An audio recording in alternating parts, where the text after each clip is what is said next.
वागर्तौ विव सम्पृक्तौ वागर्तौ प्रतिपद्धये जगतः पितरौ वन्दे பார்வதி பரமேஸ்வரோ.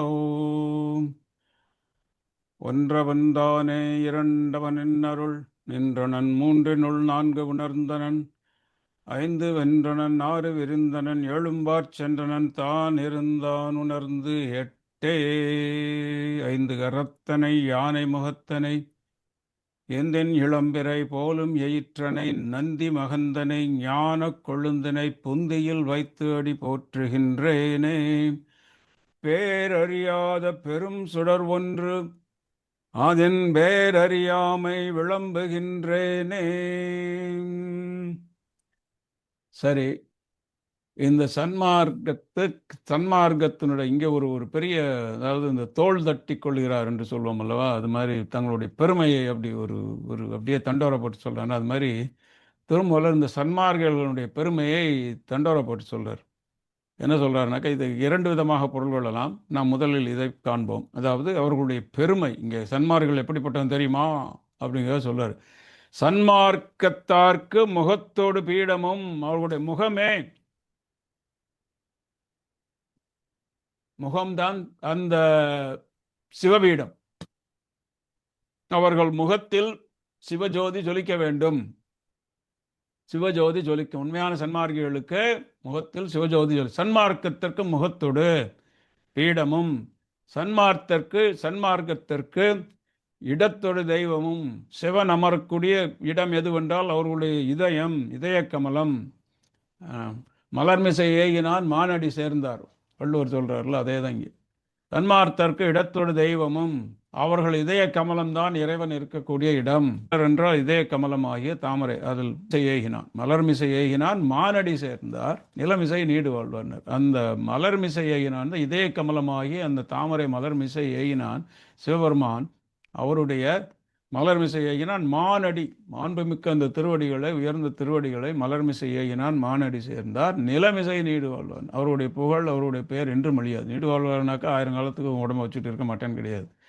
அவருடைய புகழ், அவருடைய பெயர் நிலைத்து நிற்கும். அவர்கள் அமரராகி விடுவார்கள். பிறப்பு இறப்பு என்ற அந்த சக்கரத்திலிருந்து தப்பித்து விடுவார்கள். நிலமிசை நீடு வாழ்வார்.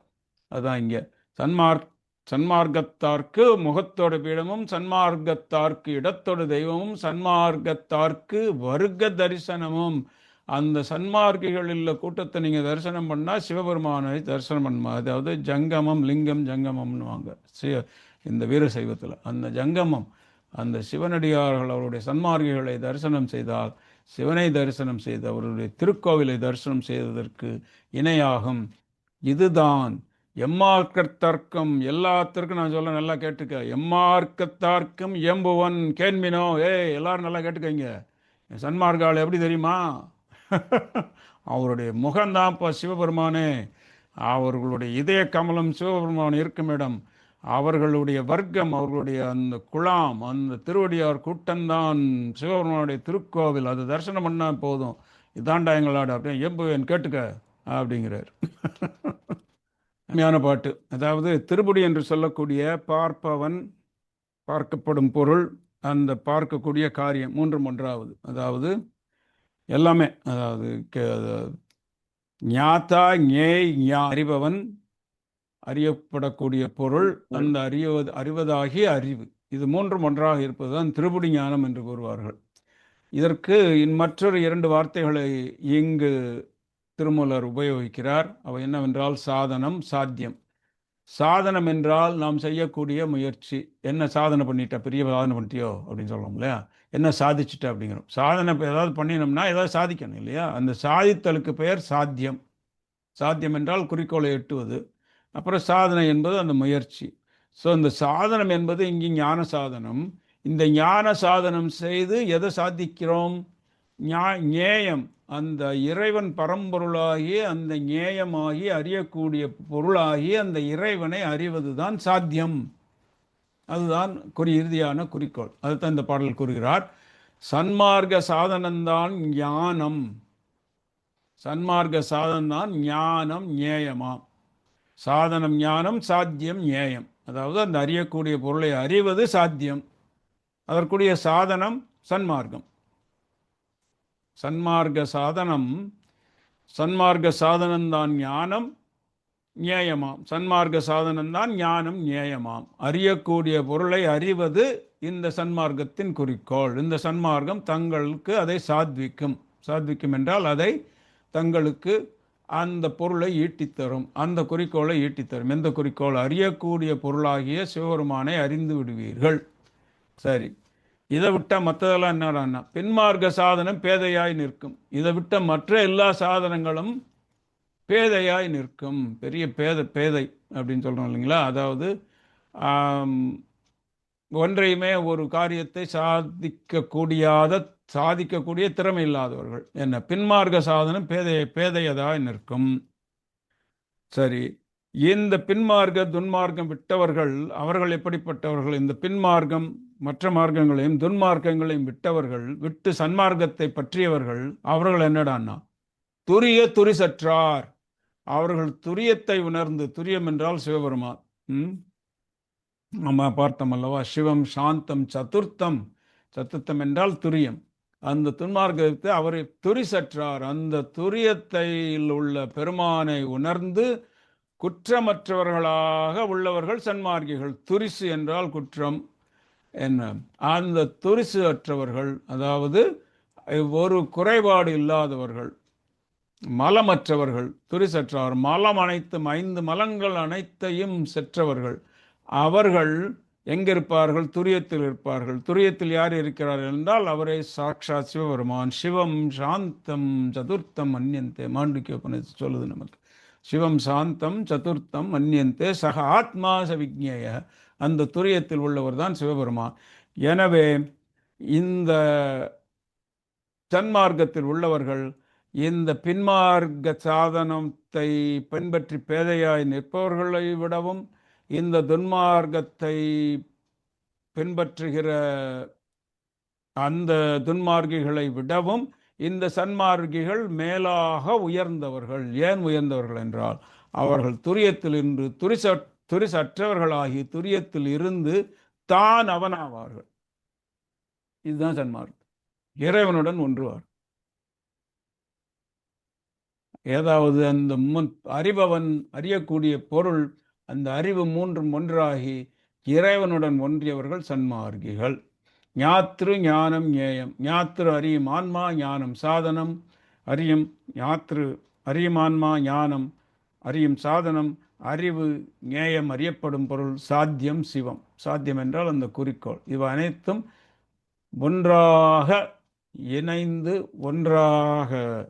ஒன்றாக இணைந்து ஒரே ஒரு பொருளாக இறைவன் மட்டுமே நிற்பதுதான் இந்த திரிபுடி என்று சொல்லக்கூடியது. மற்ற நெறிகளும் சாதனங்களும் யாருக்கது? பேதையர்களுக்காம். பேதமை என்றது ஞானமல்லாதவர்களுக்கு. எனும் அந்த ஒரு இதில் பார்த்தோம் இல்லையா? இந்த சன்சார சர்ப்பத்து ஜந்துனம் அவிவேக்கினாம் என்று. அந்த அவிவேக்கிகள் அவர்கள் தான் பேதைகள், அவிவேக்கிகள்.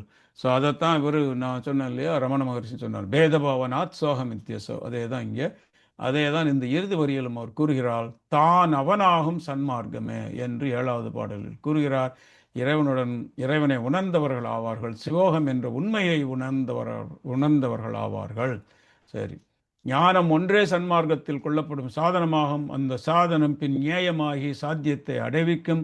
இந்த துன்மார்க்கத்தை விட்டு துரிசற்றார் பிற மார்க்கங்களை கடந்து சன்மார்க்கத்தில் நிற்போர் துரியத்தை கடந்து, அதாவது துரியாதீதமாகி ஜீவன் சிவமாம் தன்மையாகி நிற்பர். அடுத்த பாட்டு ஒரு கேரண்டி கொடுக்குறாரு. சுவாமி இவ்வளோலாம் என்னமோ பெரியதாக பேசுறியா அப்படி இப்படின்னு சொல்லிட்டு பெரிய சேல்ஸ்மேன் பாரி, இதுக்கு என்ன கேரண்டி அப்படின்னு கேட்டால் திருமூலருக்கு உத்தரவாதம் கொடுக்குறாரு. சன்மார்க்கம் எய்த வரும் அரும் சீடருக்குன்னு ஒரு வார்த்தை போடுறாரு. இங்கே எல்லாருமே சன்மார்க்கத்தை நாடி வரமாட்டாங்கப்பா. சீடர்கள் வந்தாலும் அதில் அரும் சீடர்கள், சன்மார்க்க எய்த வரும் அரும் சீடருக்கு பின் மார்க்கம் ஒன்றும் பெறல் இயல்பாம். அதாவது சன்மார்க்கத்தை பின்பற்றவருக்கு எல்லாரும் பின்பற்ற முடியாது. அது அந்த பகவத்கீதையில் கூட ஒரு ரமையான சுலோகம் வரும். என்னென்னா, மனுஷ்யானாம் சகசிரேசு யததி சித்தையே.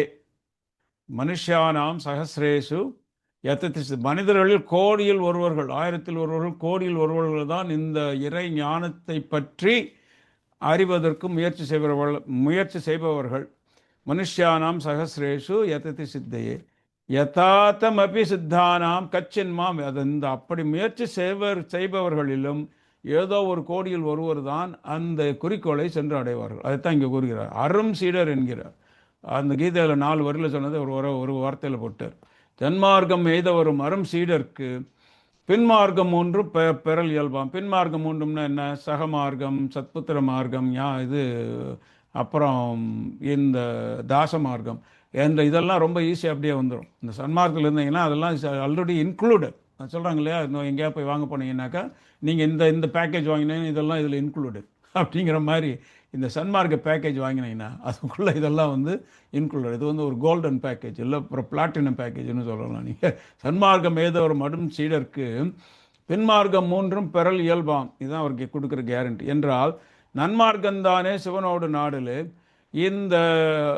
இந்த தான் சிவனோடு நாடல், சிவனோடு ஒன்றியிருத்தல், சிவனை நாடி செல்லக்கூடிய இந்த சன்மார்க்கம்.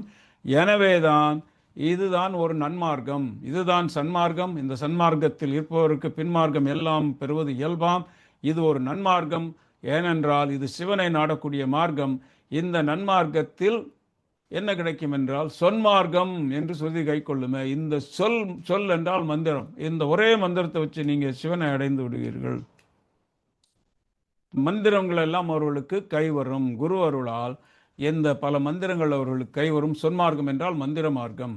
அவர்களுக்கு இந்த உண்மையான மந்திர தீட்சைகள் கிடைக்கும். இதெல்லாம் இவர் சொல்கிற கேரண்டி. சன்மார்க்கம் ஏதோ வரும் அரும் சீடர்க்கு பின்மார்க்கம் 3 பெறல் இயல்பாம். நன்மார்க்கம் தானே அது ஒரு நன்மார்க்கம், அது ஒரு சொல்மார்க்கம் அங்களுக்கு என்று சுருதி கை கொள்ளுமே. வேதமே இதை பறைசாற்றுகிறது என்று கூறுகிறார். ஸோ அரும் சீடர் யார்? இப்போ சொன்னாலே அந்த பகவத்கீதை மந்திரம் இதுதான். அது அந்த ஸ்லோகம். மனுஷ்யானாம் சகசிரேஷு கக்ஷித் யததி சித்தையே யதாத்தமபி சித்தானாம் கச்சின்மாம் வேதி தத்வதः. மனுஷ்யானாம் சகசிரேஷு கச்சித் யததி சித்தையே யதாத்தமபி சித்தானாம் கச்சின்மாம் வேதி தத்வதः. ஆயிரக்கணக்கான கோடிக்கணக்கான மனிதர்களில் ஒருவர் மட்டுமே தன்னுடைய உண்மையான நிலையை உணர்வதற்கு முயற்சிக்கிறார். அப்படி முயற்சி செய்பவர்களிலும் கோடியில் ஒருவர் மட்டுமே அதை சென்று அடைகிறார், உண்மையாக இருந்து கொள்கிறார். அது சரி. நன்மார்க்கம்தானே சிவனோடு நாடல். நன்மார்க்கம் என்றால் இடையறாது சிவத்தை எண்ணுதல், சிவனோடு நாடல் என்றால் இடையறாது சிவத்தை எண்ணுதல், சிவனோடு நாடல். எனவே அது நன்மார்க்கம். சொன்மார்க்கம் அருமறை பயனாம் திருவைந்தெழுத்து உபதேசம், அதுதான் சொன்மார்க்கம். அந்த சொன்மார்க்கம் புரிந்தவர்களுக்கு வீடு வேறு பயக்கும், சிறிது சுருதி கை கொள்ளுமே. இதுதான் வேதத்தின் முடிவு. ஓதுவார் தம்மை நன்னெறிக்கு வைப்பது, வேதம் 4 மெய்ப்பொருளாவது, அதுதான் அந்த சொன்மார்க்கம். நாதன் நாமம் நமச்சிவாய, இது அனைத்தும் கிட்டும். சன்மார்க்கத்தின் இலக்கணம் என்ன? அவர்களுடைய எப்படி அறிந்து கொள்வதென்றால் அந்நிய பாசமும் ஆகும் கர்மமும், இதெல்லாம் அவர்களுடைய ஒரு அம்சங்கள். என்ன அம்சங்கள் என்றால் முன்னும் அவத்தையும் மூலப்பகுதியும் பின்னிய ஞானமும் பேதாதிபோதமும் தன்னொடும் கண்டவர் சன்மார்க்கத்தாரே. இத்தனை, அதாவது தன்னென்று அந்நியம்னாக்க தான் அற்றது, வேறானது அந்நியன் அப்படின்னு சொல்லலாம். தன்னென்று வேறானது அது என்னது? இந்த பாசங்கள் மலங்கள் அது தான் அல்ல. ஆன்மாவானது இந்த நம்மெல்லாம் இப்போ என்ன, அந்த ஆன்மாவானது இந்த மலங்களோடு அப்படியே தன்னை இணைத்து கொண்டு உள்ளதனால் இறைவனை நாம் காண முடியவில்லை. இந்த கிணத்துல மேலே பூரா பாசி கிடக்குது, கிணற்றின் அடி நமக்கு தெரியாது, அது ஆழம் தெரியாது. ஏன்னா பாசி மறைச்சிருச்சு. இந்த பாசம் என்று சொல்லக்கூடிய இந்த கயிறு, பாசக்கயிறு, இந்த பாசக்கயிறு 3 கயிற்றுகளால் திரிக்கப்பட்டது. ஆணவமலம், மாயாமலம், கண்மமலம். இது ஆன்மாவிற்கு ஆன்மாவல்லது, ஆன்மாவிலிருந்து வேறுபட்டது. எனவே அந்நிய பாசமும். இதனால் விளைந்தது என்னடான்? இதனால் உனக்கு கர்ம வினைகள் விளைந்து கர்மத்தினால் கட்டுப்படுகிறாய். இந்த 3 மலங்களினால் கட்டுப்பட்டு உழன்று நீ இந்த உலகத்தில் செய்வதனால் நீ செய்யக்கூடிய கர்மங்கள் அனைத்தும் உன்னை பின்னி பிணைத்து மறுபடியும் பிறவி கடலில் ஆழ்த்துகின்றன. எனவே அந்நிய பாசமும் ஆகும் கர்மமும் சரி.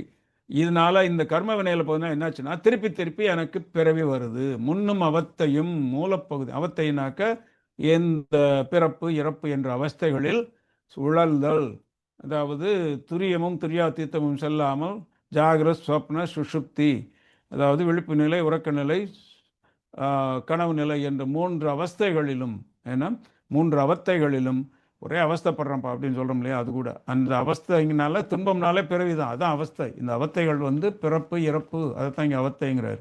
அந்த முன்னும் பின்னும் அவத்தம் இதெல்லாம் எதனால் வருதுன்னாக்க இந்த பாசத்தின் பிணைப்பினால் வருது. அதனால கர்மம் விளைகிறது. அந்த கர்மத்தினால் வினைகளினால் வினைப்பயனினால் பிறப்பு இறப்பு நிகழ்கின்றன. முன்னும் அவத்தையும் மூலப்பகுதியும் பின்னிய ஞானமும் பேதாதிபோதமும் தன்னடும் கண்டவர் சன்மார்க்கத்தார். இதெல்லாம் இந்த உண்மைகளெல்லாம் உணர்ந்து இந்த பின்னியன்னாக்க இந்த இந்த இந்த இந்த இந்த பாசமானது, இந்த இந்த மாயாமலம், கண்மமலம், ஆணவமலம், இந்த கயிறெல்லாம் போட்டு பின்னி பனைஞ்சு அதனால வினைகள் ஏற்பட்டு அதனால பிறப்பு ஏற்பட்டு இதையெல்லாம் இதனால ஆகுது என்று உணர்ந்து பேதாதி பேதமும், பேதம் அபேதம், அதாவது வேதத்தையும் அதாவது 2 என்ற தன்மையை உணர்ந்து, அபேதம் என்ற 2அற்ற தன்மையும் உணர்ந்து தன்னோடும் இறைவனை கண்டவர் சன்மார்க்கத்தார். என்ன இத்தனையும் கடந்து கடைசி எதை கண்டவர்கள் என்றால் இந்த பேதமும் 2, நான் வேறு அவன் வேறு பேதம், அபேதம் நானும் அவனும் வேறல்ல சிவோகம், இதெல்லாம் தன்னோடும் கண்டவர் சன்மார்க்கத்தாரே. அந்நியபாசம், தன்னின்று வேறானது, தன்னை அடிமைப்படுத்திய ஆணவமலம் மயக்கிய பாசம் ஆகும் கர்மமும் அதனால் விளைந்த வினையும் வினை காரணமாக எய்தப்பெறும் முன்னும் அவத்தையும் பிறப்பு இறப்பு ஆகிய அவத்தை நிலைகளையும் இம்மூல காரணமான மாயாகாரியமும் இவற்றோடு பின்னி கிடக்கின்ற பேதாபேதங்களை உணர்ந்து தன்னையும் கண்டவர்களே சன்மார்க்கிகள். அப்பாடா.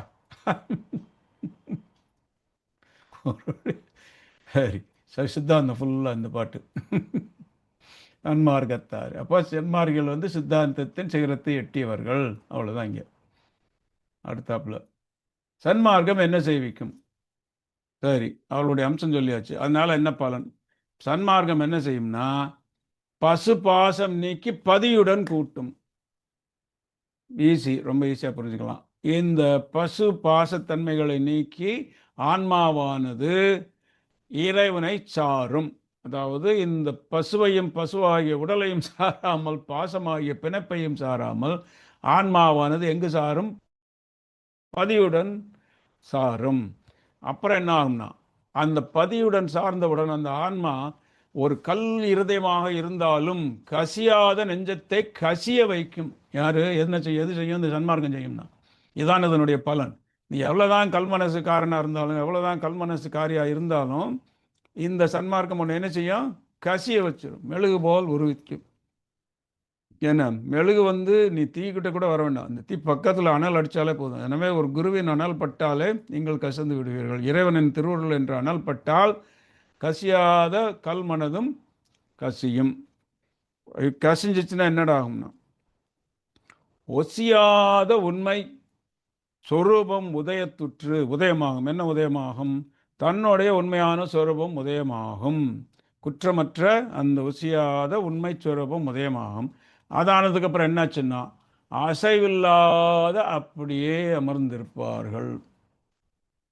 அன்பும் சிவமும் 2 என்பர் அறிவிலார், அன்பே சிவமாவது யாவரும் அறிந்தலர், அன்பே சிவமாவது யாவரும் அறிந்தபின் அன்பே சிவமாய் அமர்ந்திருந்தார் என்னார்ல. அதெல்லாம் அசைவில்லாமல் ஆன சன்மார்க்கமே அது. இதை கொஞ்சம் ஆழமாக பார்ப்போம். இதை இவர் நம்ம சொல்கிறார், யார்?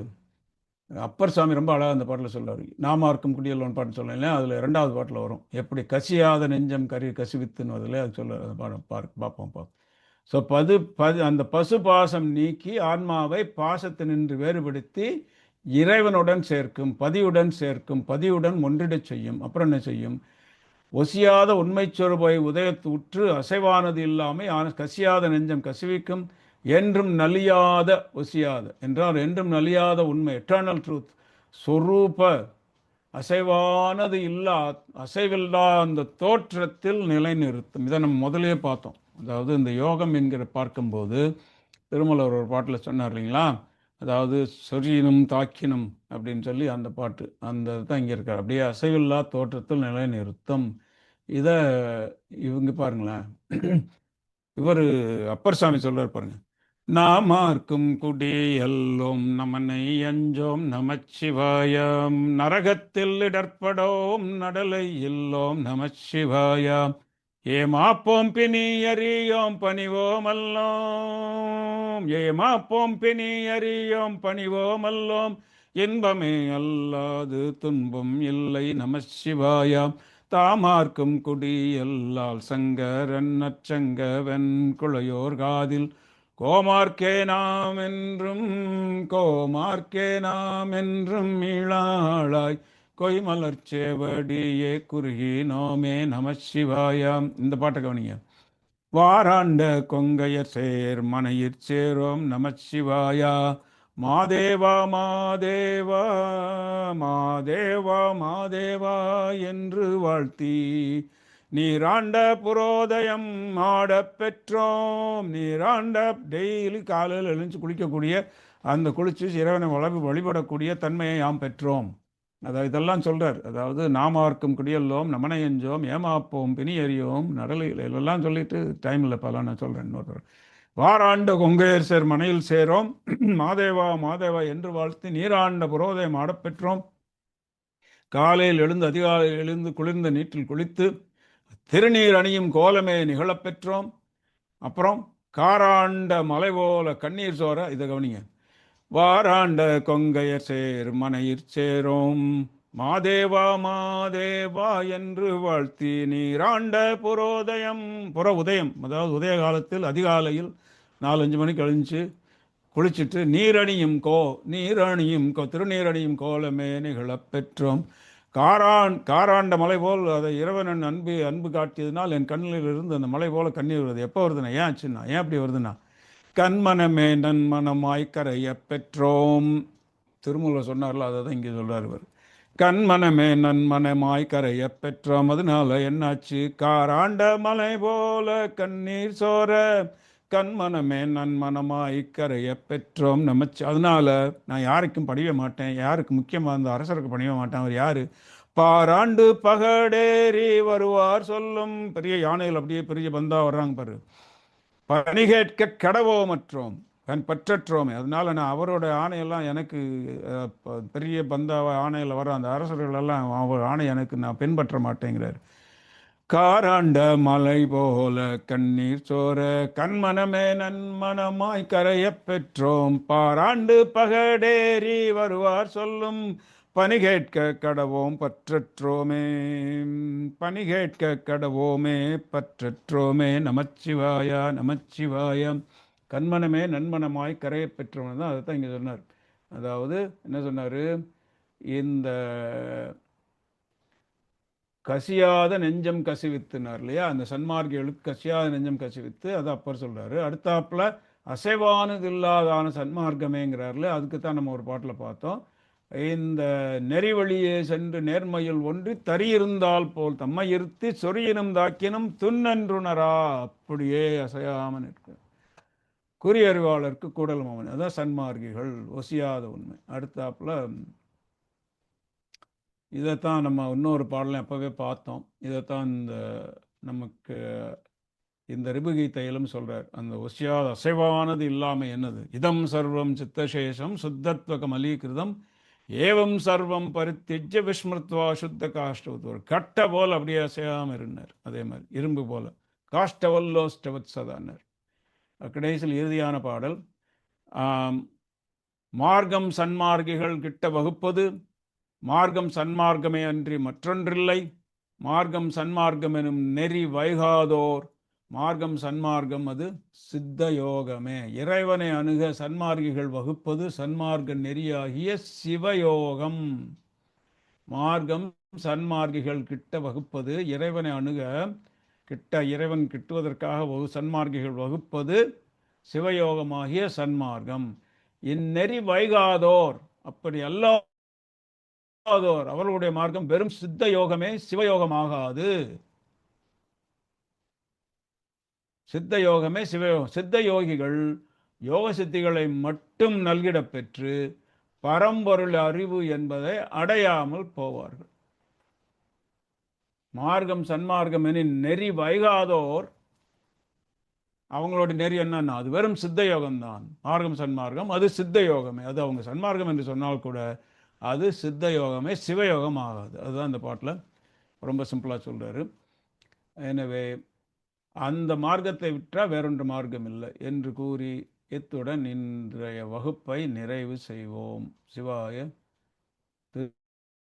திருச்சிற்றம்பலம். தங்களிடம் கேள்விகள் இருந்தால் அல்லது கருத்துக்கள் இருந்தால் நாங்கள் இப்பொழுது கூறலாம். ஓம் சிவாய திருச்சிற்றம்பலம்.